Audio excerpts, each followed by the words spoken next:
Eu matei a minha prima no dia do seu casamento, e ninguém nunca soube. Não com uma faca ou veneno, mas com palavras que cortam mais fundo que lâminas, plantadas como sementes de ódio no coração da família inteira. A minha filha, com os seus olhos inocentes de 11 anos, foi o pretexto perfeito para a vingança que eu esperei 10 anos para colher. O sol de Lisboa batia impiedoso no terraço do restaurante em Alfama, onde o cheiro de bacalhau assado se misturava com o sal do Tejo, e eu sorria como se o mundo fosse meu. Mas por dentro, o fogo da raiva queimava há tanto tempo que eu já não sabia onde acabava a dor e começava a fúria. O convite chegou numa tarde de verão sufocante, daqueles dias em que o ar de Lisboa parece colar à pele como uma segunda camada de suor e arrependimento. Eu estava na cozinha da nossa casa modesta em Belém, o tipo de lugar onde as paredes de azulejos rachados contam histórias de avós que fritavam pastéis de nata até os dedos calejarem. A minha filha, a Inês, brincava no chão com um boneco de trapos que eu costurei de retalhos de lençóis velhos, nada de brinquedos caros, porque o dinheiro que eu ganhava como costureira mal chegava para o pão e o leite. Ela tinha 11 anos, mas os olhos dela carregavam o peso de uma vida que eu tentava proteger como um escudo enferrujado. O envelope era elegante, daqueles com selo de cera vermelha, como se fosse um decreto real vinha do endereço da minha prima, a Isabel, que vivia agora num apartamento de luxo no Chiado, com vistas para o castelo de São Jorge que zombavam da miséria de quem ficava lá embaixo. Querida tia, começava a carta, a caligrafia dela fluida como o vinho que ela bebia em garrafas importadas. O casamento da minha vida está a chegar, e eu pensei imediatamente na Inês. Ela é tão talentosa, com aquela voz doce que encanta toda a gente nas festas de família. Gostava tanto que ela atuasse no casamento, uma pequena peça, algo leve e divertido, para entreter os convidados durante o cocktail. Seria o destaque da noite. Eu reli aquelas palavras 3 vezes, sentindo o estômago revirar como se tivesse engolido vinagre. Atuar. A Inês. A minha menina que mal saía de casa por causa das birras na escola, onde as outras crianças a chamavam de a pobrezinha da costureira. A Isabel sabia disso tudo. Ela sabia, porque era da família, porque tínhamos crescido juntas nas ruas estreitas de Alfama, partilhando segredos e pão com manteiga até que a vida nos separou como uma tesoura mal afiada. 10 anos antes, tudo mudara. Eu era a mais velha das primas, a que sonhava alto, casar com o João, o rapaz de olhos verdes que trabalhava no estaleiro do Tejo, e construir uma vida simples mas nossa. A Isabel era a mais nova, a pequena flor da família, com cabelos loiros que o sol de Portugal dourava como ouro falso. Ela invejava o meu noivado, sussurrava para as tias que eu era sortuda demais para o meu bem. E então, numa noite de São João, quando as fogueiras crepitavam e o vinho corria solto, ela beijou o João. Não um beijo inocente, mas um daqueles que selam destinos, com as mãos dela enroscadas no colarinho dele enquanto eu via de longe, paralisada como uma estátua de pedra saracena. Ele foi fraco. Casou com ela 3 meses depois, num casamento discreto que a família abençoou porque a Isabel é tão frágil, tão delicada. Eu fiquei com o vazio no peito, grávida da Inês, que nasceria sem pai porque o João desaparecera para o Brasil, fugindo da vergonha ou do remorso, nunca soube ao certo. A família virou as costas para mim, murmurando que eu era a traída amarga, a que não soube segurar o homem. A Isabel floresceu. Herdou o negócio do pai dela, uma cadeia de pastelarias que agora vendia doçaria fina para turistas em Sintra, e casava-se pela 3ª vez com um advogado de Braga que cheirava a dinheiro novo. Eu rasguei o convite ali mesmo, os pedaços caindo no chão como confetes de um carnaval podre. Mas algo me parou. A Inês ergueu os olhos, os mesmos olhos verdes do pai que eu amaldiçoava todas as noites, e perguntou: Mamã, o que é atuar? A voz dela era um fio de seda, frágil mas cheio de esperança. Como eu podia negar-lhe isso? Uma oportunidade de brilhar, de ser vista. Aceitei, respondendo à carta com um sim, será uma honra, as palavras saindo amargas como fel. Os ensaios começaram uma semana depois, no salão de festas da pastelaria da Isabel em Alfama. O lugar era um sonho de azulejos azuis e brancos, com o aroma de canela e ovos que me revirava o estômago de memórias. A Isabel recebeu-nos com abraços efusivos, o perfume dela, algo caro, de Paris, sufocando o ar. Inês, minha querida. Vem cá, deixa-me ver-te. Ah, que atriz em potência. O teu pai ficaria tão orgulhoso. Ela pescou para mim por cima da cabeça da Inês, um gesto que era metade carinho, metade veneno. O guião que ela entregou era curto, uma peça de 10 minutos sobre uma princesa pobre que sonha com um príncipe rico, mas acaba por ser humilhada numa festa real por não saber dançar ou falar como as senhoras finas. A Inês ria enquanto lia as falas, achando graça às caretas que a Isabel fazia para demonstrar. Mamã, eu sou a princesa. E no fim, o que é que acontece? Eu forcei um sorriso. No fim, ela aprende a lição, filha. E brilha à sua maneira. Mas eu via o que a Inês não via. As outras atrizes eram filhas de amigas da Isabel, meninas de 12 e 13 anos com vestidos de tule e sapatos de verniz, que cochichavam quando a Inês chegava com o seu vestido de algodão remendado.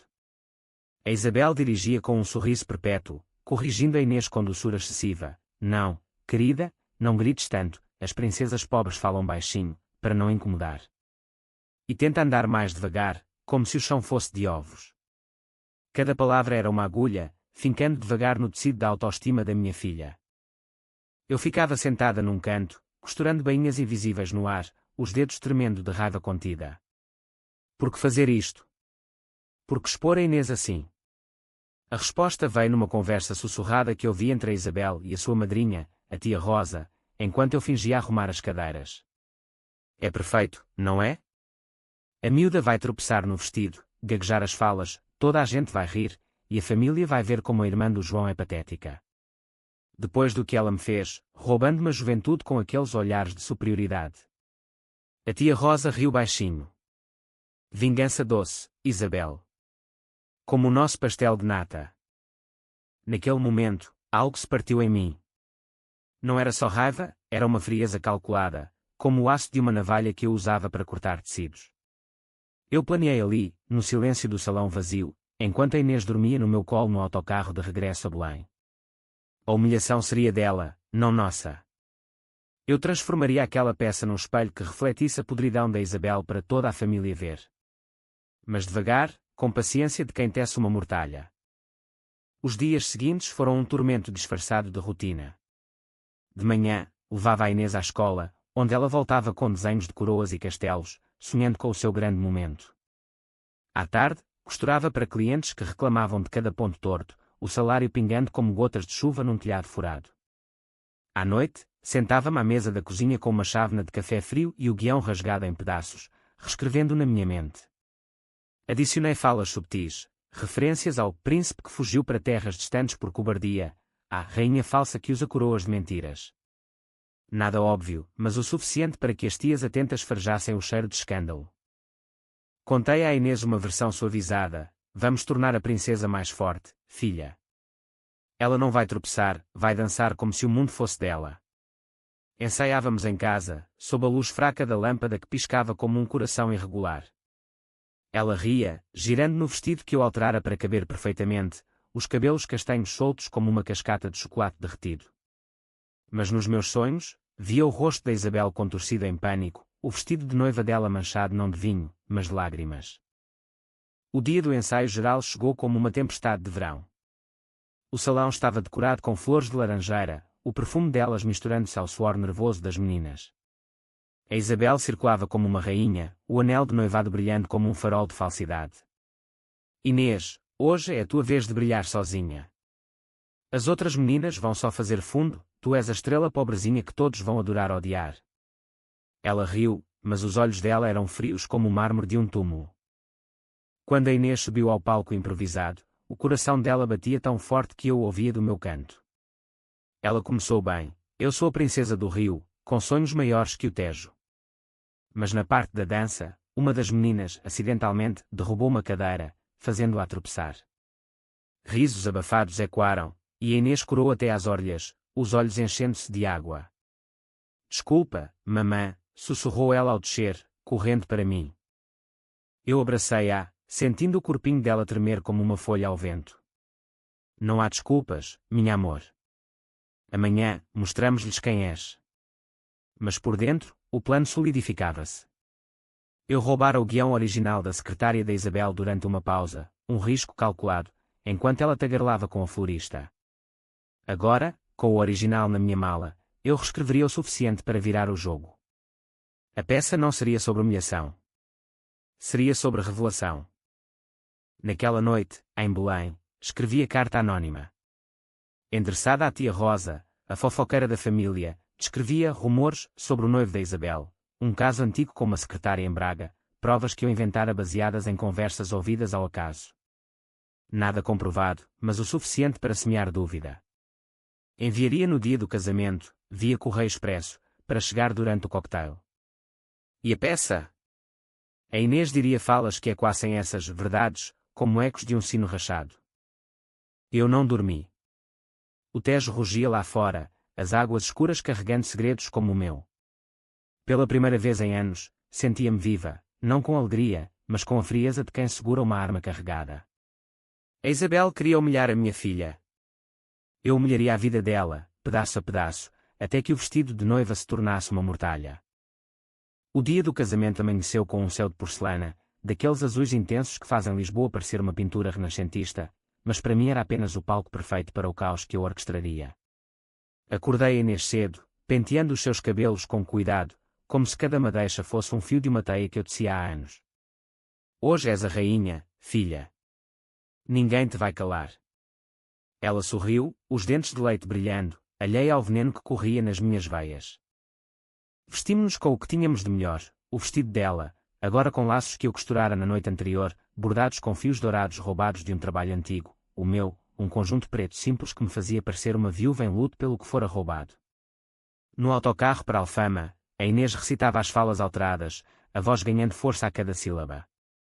A rainha falsa usa máscaras, mas o povo vê através delas. Eu acenava, orgulhosa e aterrorizada, orgulhosa da resiliência dela, aterrorizada pelo abismo que eu cavava. O restaurante no terraço era um sonho de opulência, mesas cobertas de damasco branco, centros de flores exóticas importadas de Espanha, e um trio de fado ao fundo, as guitarras choramingando saudades que ecoavam às minhas próprias. Os convidados chegavam em ondas, tios de barriga proeminente em fatos apertados, tias com colares de pérolas que tilintavam como correntes.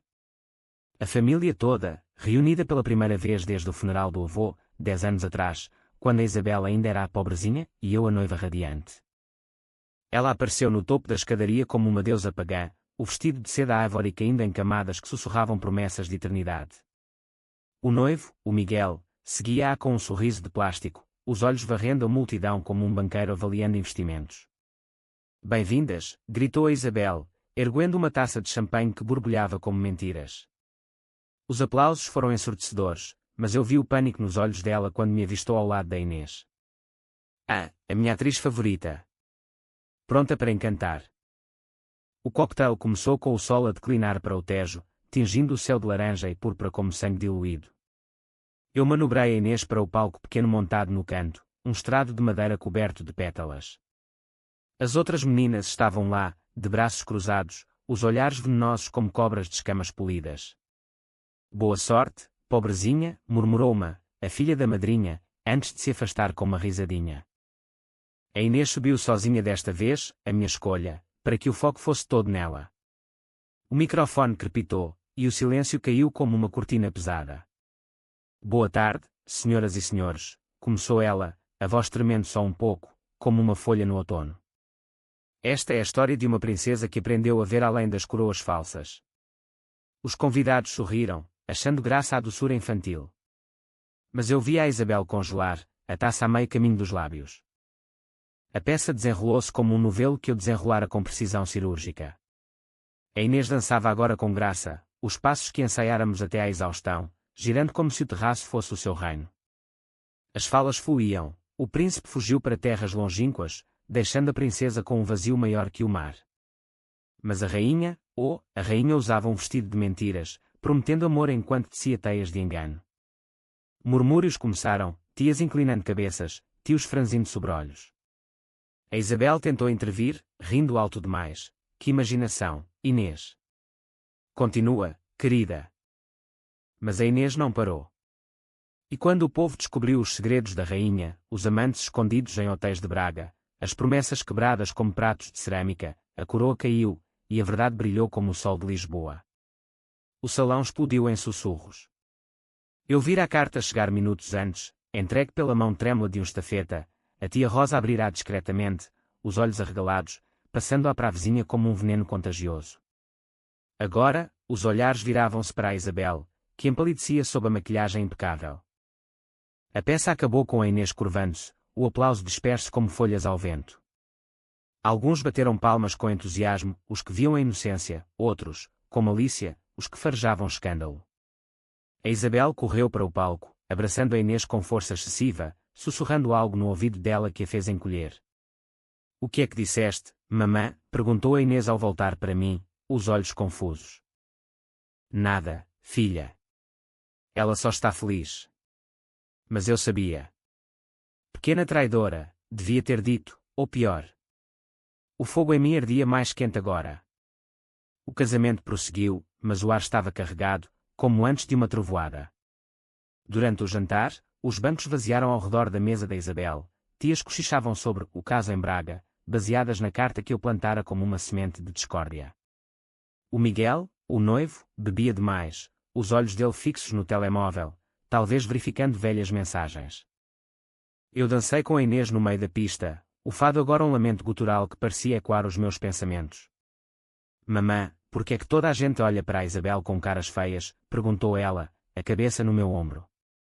"Porque às vezes, amor, as pessoas usam máscaras, e a verdade é como o Tejo, acaba por vir à tona."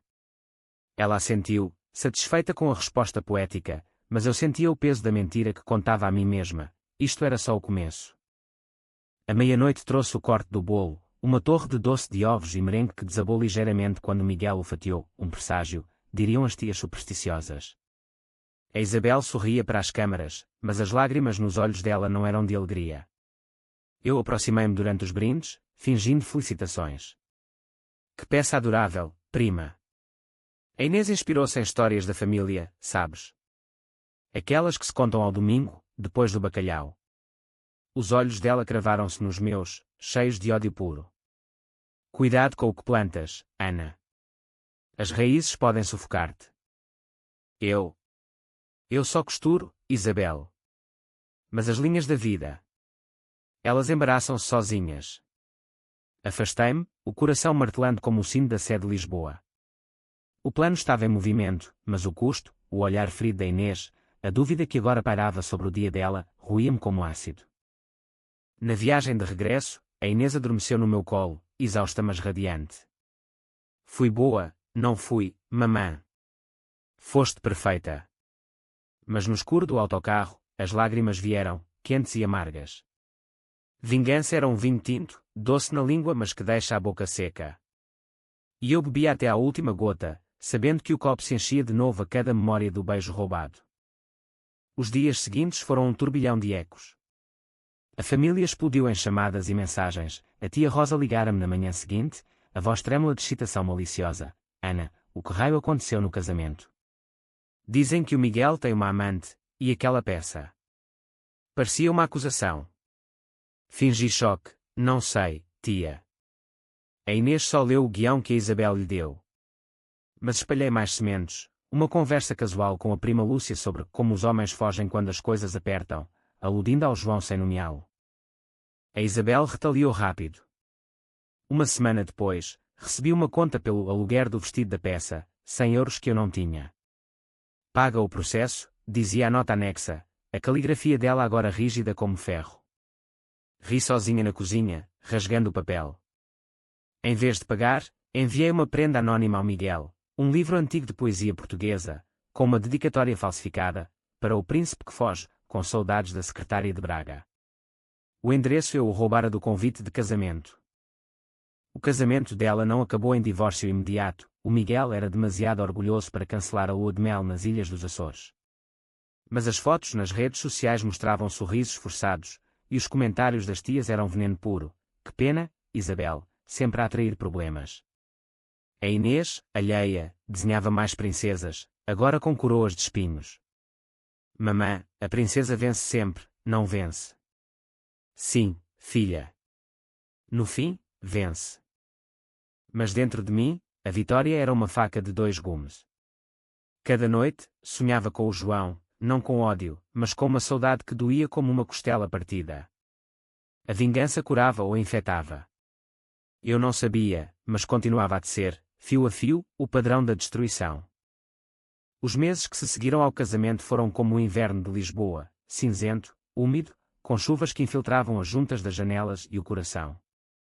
A Isabel não desistiu fácil, ela era como o Tejo, teimosa e cheia de correntes ocultas. Mandou-me mensagens privadas, disfarçadas de preocupação. Ana, precisamos falar sobre a Inês. Ela parece perturbada desde a peça. Talvez terapia. Anexava fotos antigas da nossa infância, nós duas de mãos dadas em Alfama, como se isso apagasse o beijo que roubara. Eu respondia com monossílabos, mas por dentro fervia.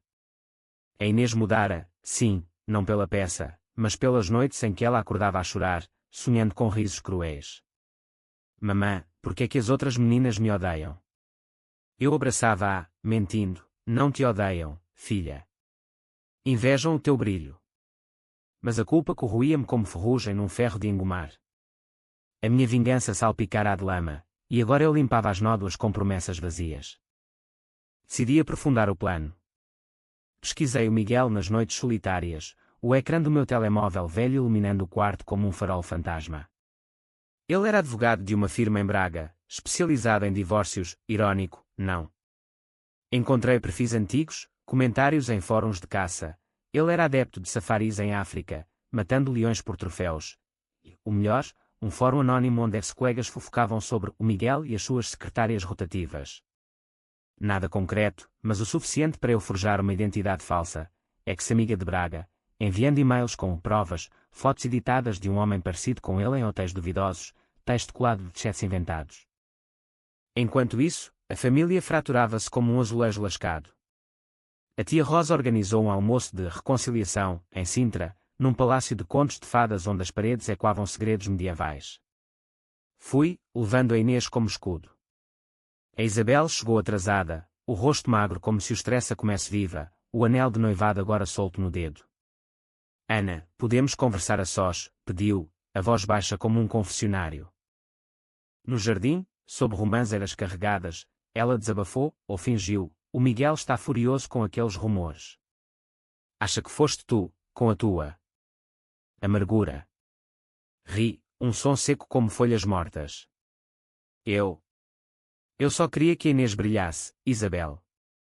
Como tu brilhaste quando roubaste o meu noivo. Os olhos dela arregalaram-se, o passado ressurgindo como um fantasma de fado. Isso foi há 10 anos. Ele escolheu-me, Ana. Tu eras demasiado comum. Comum? Eu era o futuro dele, até tu envenenares com as tuas lágrimas de crocodilo. Avancei um passo, o cheiro das romãs maduras misturando-se ao suor dela. Agora, o teu futuro desmorona, e eu só assisto. Como uma costureira assiste ao fio desfiar. Ela recuou, pálida. Vais pagar por isto. Vou contar à família sobre o teu ódio, sobre como manipulaste a miúda. Faz isso. E vê como eles te olham, a rainha das mentiras. Voltei para a mesa, onde a Inês desenhava com os primos mais novos, alheia ao veneno. Mas naquela noite, ela perguntou, mamã, a Isabel é má? Hesitei, o coração apertado como um punho. Não má, filha. Só perdida. Como todos nós. O próximo golpe veio do nada, uma chamada da escola da Inês. Senhora Ana, a sua filha está a ser intimidada. Dizem que ela estragou um casamento. O diretor, um homem de bigode grisalho, sugeriu aconselhamento familiar. Eu fui, o autocarro balançando como os meus nervos, e encontrei a Inês encolhida num canto do gabinete, os olhos vermelhos. Foi a filha da Isabel, mamã. Ela disse que eu sou uma mentirosa como tu. O mundo parou. A fúria subiu como baile, quente e ácida. Naquele momento, jurei que a vingança não pararia, não até que a Isabel sentisse o mesmo vazio que eu carregava.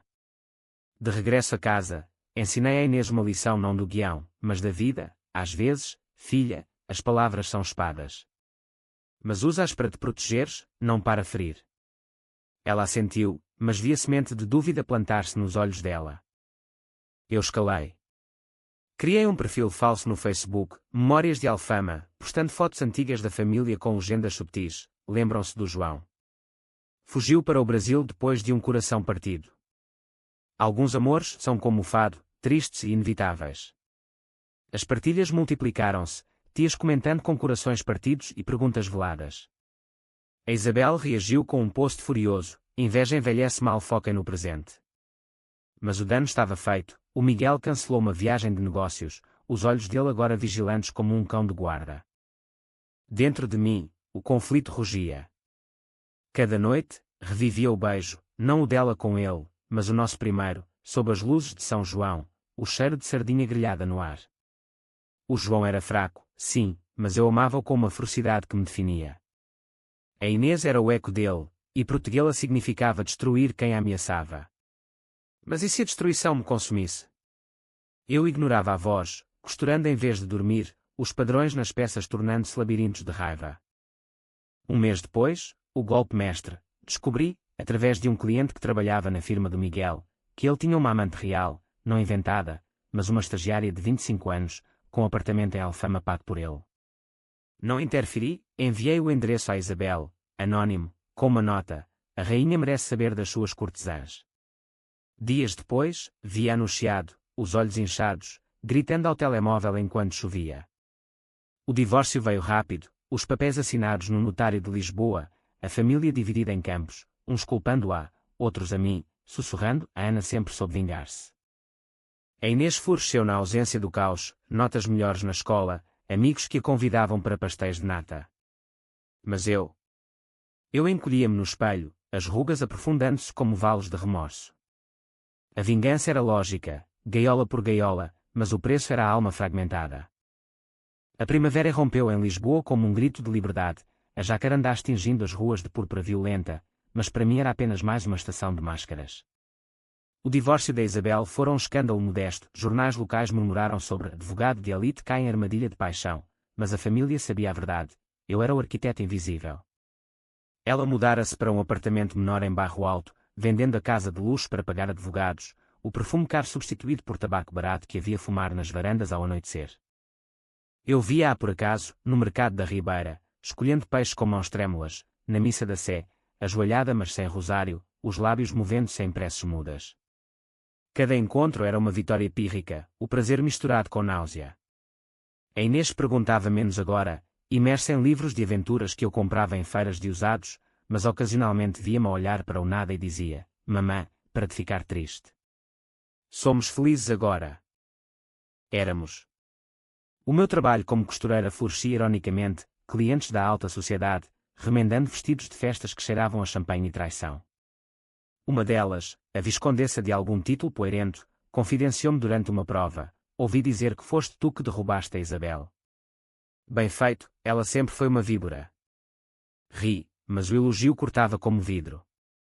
Vingança não trazia paz, trazia ecos. Então, o contra-ataque veio. Uma carta registada, do advogado dela, acusações de difamação, exigindo 10.000 euros por danos emocionais e perda de reputação. Anexava depoimentos, da filha da madrinha, alegando que eu manipulei a criança para fins maliciosos, da tia Rosa, que jurava ter visto-me plantar a carta no casamento. O meu estômago revirou, eles tinham provas fabricadas, mas suficientes para um tribunal. Passei noites em claro, o Tejo rugindo como um júri acusador. Como responder? Denunciar? Não, isso traria a Inês para o centro do furacão. Em vez disso, reuni as minhas próprias provas, gravações de conversas antigas, onde a Isabel admitia o affair com o João, e-mails que eu salvara de anos atrás, zombando da minha gravidez. Mas o verdadeiro golpe seria psicológico, não legal. Marquei um encontro com ela num café em Alfama, neutro como o passado que partilhávamos. Ela chegou primeiro, o cabelo agora curto e grisalho nas raízes, os olhos fundos como poços de ressentimento. Ana, senta. Vamos acabar com isto. Pediu um galão, as mãos tremendo ao mexer o açúcar. Tu ganhaste. O Miguel foi embora, a família virou-me as costas. Mas porquê? Por um beijo há 10 anos. Não por um beijo, Isabel. Por uma vida roubada. Tu sabias que eu o amava, e mesmo assim. Sorriste enquanto eu chorava sozinha. As palavras saíram baixas, mas afiadas como agulhas de costura. Ela baixou os olhos. Eu era jovem, invejosa. O pai dele prometeu-me um futuro melhor. Mas tu Tu foste cruel. Aquela peça, as mentiras sobre o Miguel, destruíste-me. Cruel? Tu pediste à minha filha para se humilhar num palco, para que todos rissem da pobreza dela. Como eu ri quando tu perdeste tudo. Silêncio caiu, pesado como o fado de Amália num disco riscado. Então, ela sussurrou, e se eu confessasse tudo? Ao João, à família. Que o beijo foi planeado, que eu o seduzi por vingança contra a tua perfeição. O meu coração parou. Confissão. Seria redenção ou armadilha? Faz isso. E vê se eles te perdoam mais que a mim.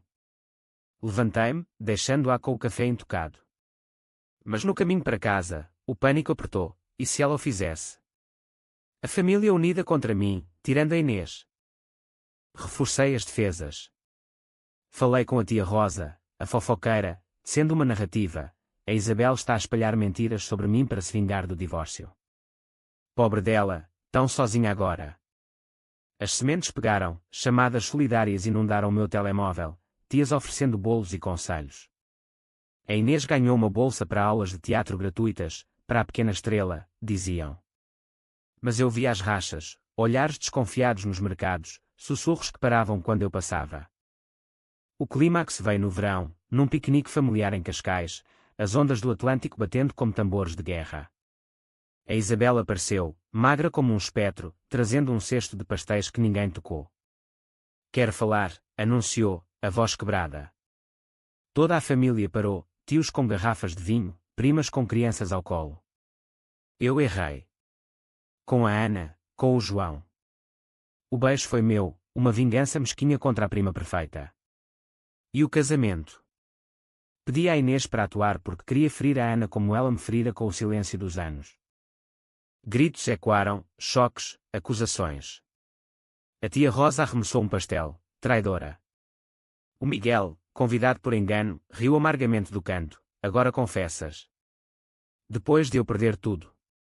A Inês escondeu-se atrás de mim, os olhos arregalados. Mamã, o que é que está a acontecer? A verdade, filha. Finalmente à tona. Mas enquanto a Isabel chorava, ajoelhada na areia, senti não triunfo, mas vazio. A confissão dela era o meu espelho, vingança por vingança, um ciclo de veneno que envenenava todos. Eu intervim, a voz firme, basta. Todos erramos. O João escolheu, a Isabel agiu, eu respondi. Mas a Inês. Ela não merece isto. Levei-a embora, as ondas lambendo os pés como um pedido de perdão. Naquele momento, a raiva cedeu, deixando espaço para algo pior, remorso. O outono trouxe folhas mortas a cair nas ruas de Lisboa como confetes de um funeral adiado, e eu sentia-me como uma delas, leve, mas carregada de podridão interna. A confissão da Isabel no piquenique fraturara a família de vez, alguns perdoaram-na por arrependimento tardio, outros, como a tia Rosa, cortaram laços, mudando testamentos e álbuns de fotos. Ela isolou-se em Barro Alto, vendendo os últimos bens para pagar dívidas, o telefone silencioso exceto por cobradores. Eu recebi chamadas de tias, agora com pena, pobre Ana, sempre a sofrer. Mas a pena era uma prisão mais suave que o ódio. A Inês prosperava, as aulas de teatro transformaram-na numa menina confiante, com falas de Shakespeare na ponta da língua e amigos que a aplaudiam em vez de zombar. Mamã, sou uma atriz de verdade agora, exclamava, girando no quarto. Eu sorria, mas o sorriso não chegava aos olhos.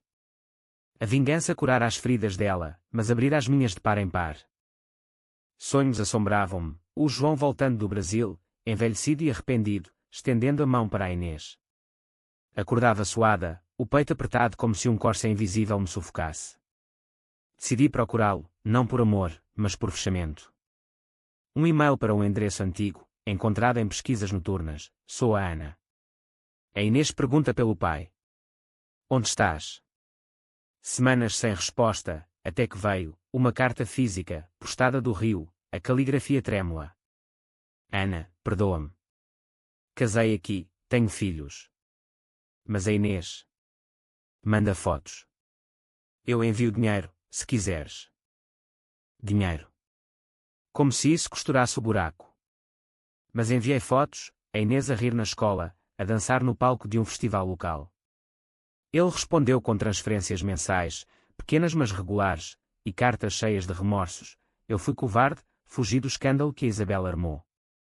Ama-a por mim. Ler aquilo era como engolir espinhos, amor misturado com ódio pelo homem que me abandonara. A Isabel reapareceu no Natal, numa missa na Basílica dos Mártires, o rosto esculpido em dor como uma santa mártir. Aproximou-se depois, no adro gelado, o vento do Tejo uivando como fantasmas. Ana, preciso de ajuda. Perdi tudo, a casa, os amigos. Posso ver a Inês? Só uma vez. Os olhos dela suplicavam, mas eu via o cálculo por trás, uma última cartada para me abalar. Hesitei. A Inês, agora 12 anos, merecia respostas, não mais segredos. Vem a casa no dia de Reis. Mas sem dramas. Ela assentiu, lágrimas congelando nas pestanas. O encontro foi tenso como uma corda de viola mal afinada. A Inês recebeu-a com curiosidade infantil. Tu és a prima da peça. Por que é que choraste na praia? A Isabel engoliu em seco, contando uma versão suavizada. Eu errei, pequena. Às vezes, as crescidas fazem tolices por ciúmes. Conversaram sobre teatro, a Inês mostrando o monólogo de Romeu e Julieta, a voz enchendo a sala como luz. Por um momento, vi a prima de outrora, vulnerável, humana. Mas quando a Inês saiu para brincar, a máscara caiu. Ela é igualzinha ao João. Isso dói, sabes? Eu pensei que te humilhar a apagaria, mas só me queimou mais. Confessei então, num sussurro, eu planeei tudo. As cartas, os rumores. Queria que sentisses o meu vazio. Ela não gritou, só acenou. Eu sei. E agora? Somos monstros iguais. Não monstros, sobreviventes, pensei. Talvez possamos parar o ciclo. Para ela.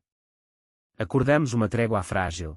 Ela ajudaria com as aulas de teatro da Inês, em troca de silêncio mútuo. Semanas viraram meses, encontros casuais tornaram-se rotina.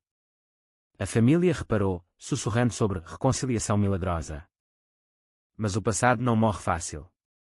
Uma noite, o João ligou, voz grossa de sotaque carioca, quero ver a Inês. Vou para Lisboa na Páscoa. O pânico subiu. Contar à Isabel. Não, isso reacenderia tudo. Em vez disso, preparei a Inês, o teu pai vem.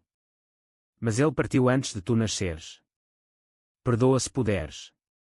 Ela assentiu, olhos sérios, como na peça, mamã. Ele volta para a princesa. Não sei, filha. Às vezes, os príncipes são só homens.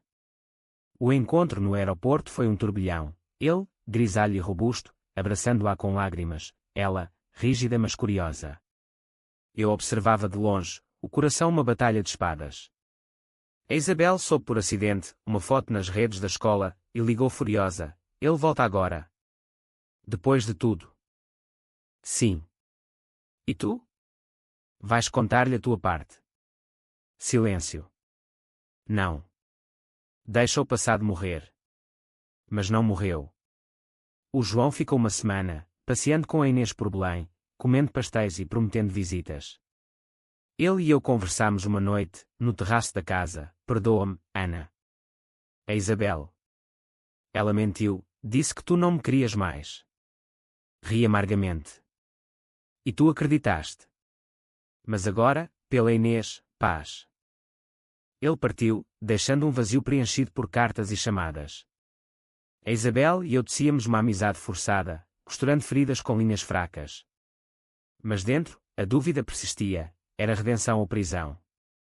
O ano virou como as marés do Tejo, trazendo um novo ciclo de luz e sombra, e eu aprendi que a vingança, como o fado, é uma canção que se canta sozinha no escuro. A Inês crescia, 13 anos agora, uma adolescente com pernas longas e sonhos de palcos em Lisboa ou Porto, recitando Camões com a paixão de quem descobre o fogo. As visitas do João tornaram-se regulares, verões no Brasil prometidos como contos de fadas, e ele enviava não só dinheiro, mas livros e um colar de prata que ela usava como talismã. A Isabel transformara-se, abriu uma pequena escola de teatro em Alfama, usando o talento que outrora usara para manipular. Para miúdas como a Inês, dizia, ensinando-as a canalizar a dor em arte. Nós encontrávamo-nos lá, eu costurando figurinos nos intervalos, ela dirigindo com uma gentileza que parecia genuína. A família curava devagar, piqueniques sem acusações, natais com risos forçados que viravam reais. A tia Rosa ainda fofocava, mas agora sobre milagres de perdão.